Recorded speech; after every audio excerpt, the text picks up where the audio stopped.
Nós, que somos mais progressistas, estamos sem um lugar na agenda, sem um lugar na esfera pública, sem um lugar nos meios de comunicação. Muito embora a maior parte dos intelectuais parta do princípio de que os meios de comunicação são instrumentos de alienação e de manipulação, eu vejo essa percepção criada em torno dos meios de comunicação com uma percepção muito infantilizada do público. O público é todo infantil, o público não tem capacidade de processar nenhum tipo de informação, ele é um sujeito passivo e os grandes meios é que são capazes, somente eles, de influenciar e manipular a opinião pública. Ora, se esse pressuposto está correto, e eu discordo desse pressuposto, mas supondo que ele esteja correto, nada melhor então do que usar o espaço, tido como espaço da manipulação, para denunciar a própria manipulação do sistema, se é que há alguma. Olá, é bom te ver por aqui. Meu nome é Clara Matheus e no Mídias dessa semana nós vamos falar sobre Big Brother Brasil. No momento em que eu resolvi gravar esse vídeo, a hashtag Basta de Racismo no BBB estava em primeiro lugar nos Trend Topics Brasil. E caso você não tenha acompanhado, na 19ª edição do programa, a que tá passando no momento em que eu gravo esse vídeo, teve um grupo de pessoas brancas que fez comentários absurdos, completamente preconceituosos, carregados de racismo e de preconceito com relação a religiões de matriz africana. Mas não é a primeira vez que o Big Brother levanta esse tipo de discussão e é sobre isso que a gente vai falar hoje. Antes de tudo, a gente precisa entender conceitualmente o que é o Big Brother Brasil. Se você não é ligado em reality show, você pode não ter percebido ainda, mas não existe um tipo único de reality show. O Big Brother é um tipo específico de reality show que é chamado reality show de convivência. O Big Brother, em específico, é um tipo de reality show de convivência que é um fenômeno internacional. O Big Brother surgiu na Holanda em 1999 e espalhou muito rápido pelo mundo. O Big Brother, enquanto fenômeno internacional, já teve mais de 445 edições e chegou a mais de 54 países. É realmente um fenômeno de um sucesso estrondoso. O nome e a ideia do programa foram inspirados diretamente do livro 1984, escrito por George Orwell em 1948. Nesse livro, o Grande Irmão é uma figura responsável por monitorar todas as pessoas da sociedade através de câmeras que são instaladas por todos os cantos, inclusive dentro das casas, filmando a intimidade das pessoas. O Big Brother é a entidade que acaba com o conceito de privacidade no livro 1984, e o programa Big Brother segue bem nessa linha. Se você veio diretamente de Marte para esse vídeo e nunca assistiu nenhum episódio de Big Brother, pode deixar que eu te explico como é que o programa funciona. Um grupo de pessoas é selecionado para morar numa casa que é completamente isolada do resto do mundo. Essa casa toda isolada é especialmente construída para abrigar essas pessoas e tem espelhos falsos por todos os lados que escondem câmeras, tem quartos enormes e cheios de cama para todo mundo dormir mais ou menos meio junto. Nos banheiros também tem espelhos falsos que também escondem câmeras, tem uma área de lazer que também tem câmera e o único lugar que existe um pouquinho de privacidade é no banheiro, só no sanitário, e ele só pode ser usado para fins bem específicos, que eu imagino que você sabe do que eu tô falando, e qualquer outro uso não convencional de um vaso sanitário também não dá direito à privacidade. E essas câmeras, elas não só estão filmando os participantes, elas transmitem essas imagens 24 horas por dia para quem quiser assistir.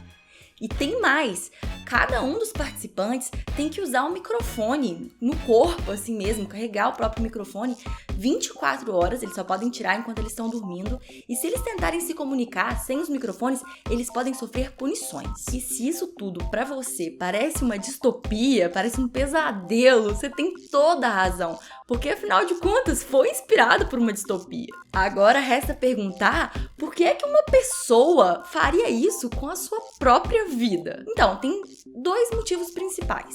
O primeiro motivo é que o ganhador do programa, que sobreviver a todas as eliminações, leva uma bolada para casa. É um prêmio em dinheiro realmente significativo. O prêmio, a quantia em dinheiro, varia muito de edição para edição e país para país. Mas na edição de 2019 do Big Brother Brasil, o prêmio para o campeão é de R$1.500.000. A outra motivação super comum é para conquistar alguma fama, que hoje em dia ela é geralmente medida pelo número de seguidores nas redes sociais. Mas também tem quem entre no programa com outro tipo de motivação. Muita gente assiste o BBB. E por muita gente assistir o BBB, e tendo em vista justamente que eu acredito que pelo meu posicionamento nas redes sociais, eu sou uma voz ativa, no sentido de denunciar a desdemocratização do Brasil, de denunciar a desigualdade de gênero, de denunciar a homofobia no Brasil e mesmo a desigualdade racial. Quando a Rede Globo me procurou, há 3 anos atrás, e me procurou diversas vezes, eu achei que aquele espaço seria um espaço de criação de um debate político com temas que estavam saindo da nossa agenda desde o golpe de 2016. E sim, tem também quem entre no Big Brother para promover discussões a respeito de pautas sociais. E aqui no Brasil, o exemplo principal e mais característico disso é o Jean Willis. Goste você dele ou não, é indiscutível que ele usou do Big Brother para dar muita visibilidade para as questões LGBT. O Jean Willis entrou pro Big Brother Brasil em 2005. E nesse ano, a visibilidade que a causa LGBT tinha era muito menor do que a gente tem hoje em dia. As pessoas LGBT não ocupavam quase nenhum espaço na grande mídia naquela época. E felizmente, nesse sentido, a gente já melhorou muito desde então. O impacto de uma pessoa abertamente homossexual num programa como Big Brother, hoje em dia não dá nem pra gente ter noção do que significou em 2005 e quão grande e considerável foi esse impacto. E outro fato é que o Jean Willis não conseguiu só essa visibilidade temporária e midiática para a causa que ele defende. Ele conseguiu vencer as eleições para deputado federal pelo Rio de Janeiro 3 vezes. E ele transformou toda essa visibilidade que ele conquistou numa voz ativa dentro do Congresso. Desde 2005, muita água passou por baixo da ponte e além do Jean Willis, a gente tem vários outros exemplos. Tem a Ariadna, que no Big Brother Brasil 11 foi a primeira participante trans do Big Brother Brasil, e teve também no Big Brother Brasil 14 a Clara e a Vanessa, que protagonizaram um romance dentro da casa do Big Brother. E a Vanessa acabou levando o prêmio para casa e também para a causa animal, que era uma causa que ela abertamente defendia. Existe também uma outra discussão sobre a variedade de tipos de corpos que já habitaram aquele lugar. O participante estereotípico do Big Brother Brasil é uma pessoa branca, malhada, de um sorriso branco impecável e cabelos lisos. É óbvio que todo esse estereótipo é calcado em questões sociais e políticas, mas felizmente elencos bem mais diversos têm sido escalados pela produção do programa. E foi isso que permitiu, inclusive, que a pauta racial se tornasse a principal questão a ser discutida durante a edição do Big Brother Brasil 19. E apesar disso tudo, o Big Brother Brasil é estigmatizado como uma forma de entretenimento menor, como um programa fútil. E tem aquele chavão também que é melhor ler livros do que assistir Big Brother, e eu não faço a menor ideia de onde isso vem, mas é uma coisa bem besta. Me parece até um pouco aquela discussão a respeito da Copa do Mundo, por exemplo, que é tida como particularmente alienante em meio a outros produtos de mídia, e isso não faz nenhum sentido. Enfim, eu realmente não sei de onde esse preconceito surgiu, mas, gente, que coisa besta. Os acadêmicos, e é muito interessante, eu estou falando agora a partir do paper que eu li do professor Nelson Rosário, da Universidade Federal do Paraná. Quanto maior a hierarquia nas instituições acadêmicas, maior é o preconceito. Então o BBB chega com muita naturalidade, com muita brincadeira entre os estudantes de graduação, né? De pós-graduação. Agora, quanto maior o seu cargo, professor, mestre ou doutor ou isso, maior vai ser o preconceito. É muito interessante, porque eles mineraram isso nas redes sociais. Então não existe um preconceito da sociedade, existe um preconceito, sim, de parte da elite intelectual que vê que se auto-enxerga inequívoco, perfeito, acima, né, da cultura popular, e que tem uma percepção elitista do que é a cultura popular. Eu acho que a gente não pode nem considerar que a cultura popular deve ser superior à erudita, e nem que a cultura erudita, por seu turno, também pode desprezar a cultura popular. Então, as pessoas criticam muito o BBB sem perceber que é um reflexo das relações sociais, das relações de classe, das relações amorosas, dos problemas da nossa sociedade. Eu já assisti o BBB da Espanha, que é o Gran Hermano. Não tem nada a ver com o nosso BBB. É outra coisa, é outro público, é outro perfil. E a TV, ela tem esse problema. Tanto ela pode ser objeto de manipulação, mas os partidos também produzem manipulação. Como ela também pode ser lugar de discussão e de debate. E você criticar o BBB é você criticar a nossa sociedade hoje. Tem machismo ali, mas também tem pessoas que combatem o machismo. E na verdade, esse estigma do Big Brother nem é de fato relacionado diretamente ao fato de ser um reality show. O MasterChef, por exemplo, que também faz muito sucesso no Brasil, não tem um estigma tão forte quanto o Big Brother. Diferentemente de um reality show de convivência, tipo o Big Brother Brasil, no MasterChef, a pessoa que leva o prêmio pra casa, que ganha o programa, é quem mostra ter mais habilidade na cozinha. E ainda que discussões políticas tenham tido sim um papel no programa, como por exemplo a questão do machismo no meio da culinária mundo afora, não existe chance disso ser determinante na hora de se entregar o prêmio. Porque na verdade, o vencedor do MasterChef não é decidido por votação popular, e sim por um júri de chefes profissionais que degustam os pratos e dão um prêmio para aquele que cozinha melhor. Ou seja, questões políticas à parte, o voto é decidido através de uma degustação dos pratos.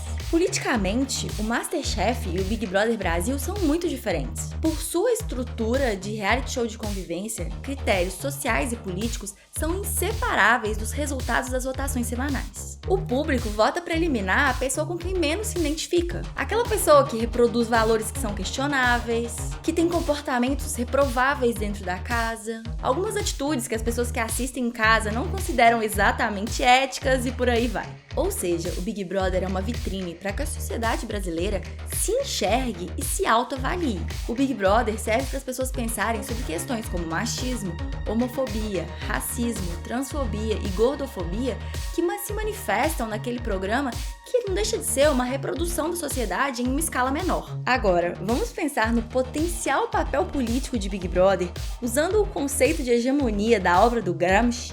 De forma muito abreviada, o uso que Gramsci faz do conceito de hegemonia é para descrever esse processo de liderança moral e intelectual dos grupos dominantes da sociedade. De acordo com Gramsci, a supremacia de uma classe se manifesta de duas formas. Uma é a dominação, através de poder material. A outra seria assumindo essa liderança moral e intelectual. A hegemonia é justamente a tal supremacia que se dá através dessa liderança moral e intelectual. Através de um processo de hegemonia cultural, o grupo dominante procura tentar educar os subordinados a viver em submissão. Críticos e teóricos culturais têm usado o conceito de Gramsci para entender o papel da mídia de amplo consumo na disputa pela hegemonia. A mídia de amplo consumo seria então um espaço de disputa. A mídia e a cultura são lugares de conflitos entre as forças e os interesses dos grupos dominantes e dos grupos subordinados. A cultura é um lugar para troca e para negociação, um terreno que é marcado pela força de assimilação de um lado e a resistência do outro. Quando discutindo o conceito de hegemonia, John Story amplifica um pouco para englobar também questões de disputa entre interesses de grupos que não são necessariamente explorados, mas que são oprimidos na sociedade. A hegemonia também pode ser usada para explicar conflitos e questões de raça, de gênero, de sexualidade e outras formas de opressão. Esses outros grupos sociais que são oprimidos acabam por se engajar em conflitos culturais, exercendo e manifestando resistência contra as forças de hegemonização e incorporação da cultura dominante. Se não ficou claro, agora você vai entender tudo, porque no Big Brother, muitas vezes, esse conflito entre a força de incorporação dominante e a resistência tomam a forma de um paredão, com um dos participantes representando o status quo, que pode vir na forma de machismo, de racismo, de homofobia e assim por diante. E o outro participante representando a resistência, a igualdade, a mudança. O Big Brother, então, transforma a TV num grande palco para esse conflito. A hegemonia contribui para a estabilidade social. E a hegemonia sugere que, apesar de toda a opressão e exploração, os grupos subordinados consentem com seu papel de subordinação, dando suporte e subscrevendo a valores e ideias das classes dominantes, se deixando ser incorporados nas estruturas de poder predominantes. E a questão e o que me deixa fascinada é que muitas vezes o BBB não colabora para a invisibilização desse tipo de conflito, muito pelo contrário. E é essa invisibilização que é tão fundamental para que se tenha essa manutenção do desequilíbrio de poder. O BBB torna esses conflitos explícitos. E eu sempre achei que ele queria um poderoso canal de comunicação com o grande público, com a grande massa, que não tem acesso aos principais debates políticos e culturais do país. Então o BBB, para mim, nas épocas dos paredões, eles sempre incentivavam no seu início algum tipo de discussão, seja política, seja cultural, seja de gênero. O primeiro Big Brother que eu me lembro de ter assistido tinha um gringo e tinha a Vanessa, que era uma negra. Eu me lembro dessa discussão. Então, no momento em que a questão da igualdade racial não estava ainda colocada no Brasil enquanto uma agenda de toda a sociedade ou de parte da sociedade. E é claro que não são todos os paredões que são assim. Mas, por exemplo, um paredão entre uma mulher branca, loira, de olhos claros, que destila preconceito e racismo, contra uma mulher negra, que faz questão de não invisibilizar a própria etnia e é extremamente vocal e apaixonada na luta contra o racismo, esse paredão não é tanto um paredão contra indivíduos,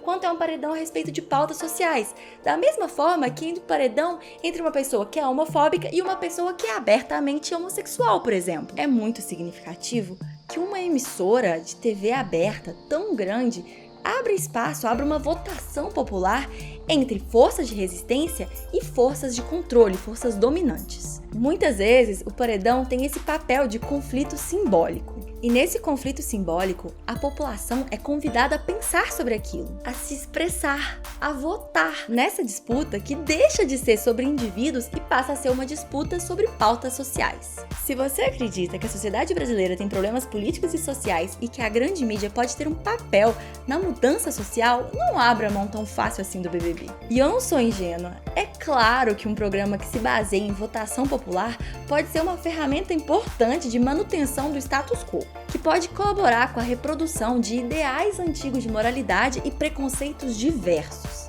Mas se o BBB pode perpetuar estereótipos do que é belo, do que é desejável e do que é moral, ele pode também ser uma ferramenta valiosa na construção de uma sociedade mais igual, com valores mais sólidos, que torce e que vota pela mudança, pela diversidade. Tem mais alguma coisa que você quer falar? Tem, sim. Eu acho que a postura de algumas pessoas da universidade foi muito negativa e você vê nesses impactos, esses impactos no paper que foi produzido. Ao final do processo, disso tudo, né? É um processo difícil você entrar, é um processo difícil você encontrar com si mesmo, você encontrar com uma audiência que te ama e outra que te critica. Uma professora da Universidade Federal, ela me denunciou, alegando, eu acho muito importante usar esse espaço, que eu teria prestado serviço à Globo. Eu quero colocar claro que meu contrato com a Globo é um contrato de cessão, de voz e de imagem. Que eu nunca prestei serviços para a Rede Globo. Quando você escreve um livro, claro, você faz um contrato de cessão daquela produção intelectual para a editora. A editora te remunera. Aí quem dera se a Globo tivesse me remunerado a parte do recurso que ela ganhou como patrocínio. Não. A remuneração ela é mínima apenas para que você possa ter sigilo, porque você cede sua imagem, sua voz. Inclusive, um dia desse eu vi minha imagem no Instagram da Rede Globo anunciando, né? Os outros, me comparando com a Tereza, anunciando que é participante do BBB 19. Então, assim, eu não entendi por que essa pessoa denunciou, mas ela denunciou dentro desse aspecto que a gente colocou, pelo aspecto moral, que seria uma afronta um professor participar do BBB. Ora, se é uma afronta, pode até ser, mas questões morais não podem ser levadas em conta para a abertura de um processo administrativo. E muito menos o fato de que eu assinei um contrato de cessão de voz e imagem, porque as pessoas cedem sua voz e sua imagem da produção de um livro. Então, acho que, infelizmente, a instituição foi contaminada pela percepção que ela tem do programa e pelo meu direito jurídico de participar durante as minhas férias de qualquer programa, inclusive de entretenimento. Isso demonstra um certo preconceito de uma parcela do público universitário que usa de questões morais que não podem ser consideradas na impessoalidade do serviço público da produção de processos disciplinares. Então, eu queria colocar isso, dizer que sim, tudo tem custo na vida, mas veja bem, o que a vida quer da gente? Clara, o que a vida quer da gente é coragem. Já disse o Guimarães Rosa. Então, tenhamos coragem para enfrentar os desafios de ser uma figura pública. E quando você é uma figura pública, como eu me tornei sem querer me tornar, isso veio antes do Big Brother, por isso que a Globo me convidou, você tem sempre esse tipo de ataque, esse tipo de percepção né, do outro, e os custos, eventualmente, são esses, até o custo da injustiça. E o preço da injustiça é inominável. Mas vamos em frente aí. Eu participaria de novo e seria processada de novo, porque a conduta dos intelectuais nunca pode estar amarrada a preceitos da moralidade alheia, e sim na ruptura de uma certa moralidade. É isso que eu acho.